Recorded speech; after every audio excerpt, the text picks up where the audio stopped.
तो दोस्तों, अतीक अहमद के बेटे असद के एनकाउंटर की तमाम खबरें आप देख चुके होंगे।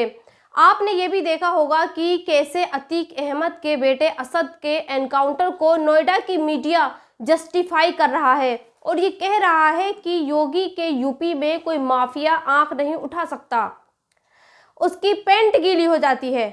असद के साथ जो दूसरा शख्स गुलाम मारा गया है, उसकी डेड बॉडी को दिखाकर लोग ये कह रहे हैं कि देखिए पेंट गीली हो गई। खैर, आज मैं आपको ये नहीं कहूँगी कि असद का एनकाउंटर फेक है या अतीक का बेटा असद दूध का धुला था, लेकिन आज मैं आपको एक पर्चा ज़रूर दिखाऊंगी और मैं चाहूँगी कि आप खुद ही इस पर्चे को देखने के बाद ये फैसला लें कि किसी अपराधी का एनकाउंटर करना ही इंसाफ है और क्या असद का एनकाउंटर पूरी तरह से उसके मजहब से प्रेरित था। लेकिन उससे पहले आज आपको एक सच जानना चाहिए। मुझे पता है ये सच सिर्फ एक खास मजहब के लोग ही समझ सकते हैं और यहाँ ये सच इसलिए बताना ज़रूरी है क्योंकि इस सच में मुसलमानों के लिए एक सबक है। बुजुर्गान दीन ये कहते हैं कि जो लोग मुसलमान हैं और जो अल्लाह और उसके रसूल पर ईमान रखता है, जिसका यकीन रमज़ान में है, जो ये मानता है कि रमज़ान पाक का महीना है, मुसलमान पर रोज़े फ़र्ज़ हैं, तो फिर वो अगर रमज़ान के इस पाक महीने में मरता है तो उसका हिसाब किताब नहीं होता, उसे जन्नत मिलती है। कई हदीस से ये साबित है कि जो कोई शख्स रमज़ान के महीने में मरता है तो उसे अल्लाह उसके अज़ाबे कब्र हटा लेता है।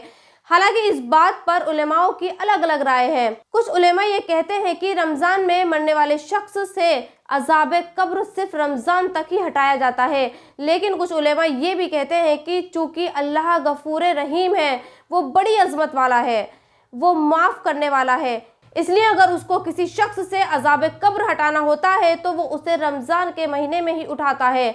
चूँकि अतीक के बेटे असद का एनकाउंटर रमज़ान के महीने में हुआ है और उसकी मौत इसी मुबारक महीने में हुई, तो मुमकिन है कि बल्कि इस बात पर मुसलमानों को ये यकीन होना चाहिए कि असद से अल्लाह ने अज़ाबे कब्र हटा लिया होगा और अब वो अपनी कब्र से क़यामत तक जन्नत के दीदार करेगा।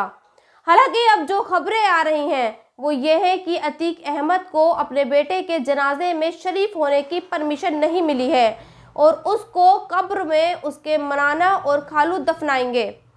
खबर ये भी है कि असद की मां शाइस्ता भी अपने बेटे असद के आखिरी बार दीदार करने के लिए सरेंडर कर सकती है। खैर, ये तो असद की बात है, लेकिन आज आपको ये पेपर भी देखना चाहिए और इस पेपर पर लगी छोटी सी फोटो को भी देखना चाहिए।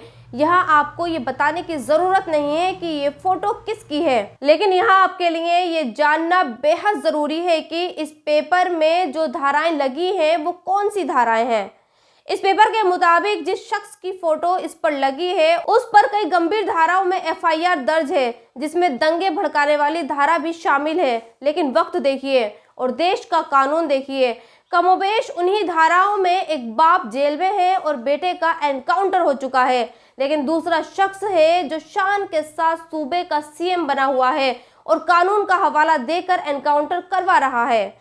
तो दोस्तों, बस फ़र्क यही है और लोग ये कहते हैं कि यहाँ का कानून मजहब देखकर फैसले नहीं लेता, यहाँ एनकाउंटर कपड़ों की पहचान करके नहीं होते। तो दोस्तों, इस वीडियो में इतना ही। आप भी अपनी राय कमेंट्स बॉक्स में ज़रूर लिखें और हाँ, अब तक आपने मेरे चैनल को सब्सक्राइब नहीं किया है तो प्लीज़ सब्सक्राइब ज़रूर कर दें। शुक्रिया।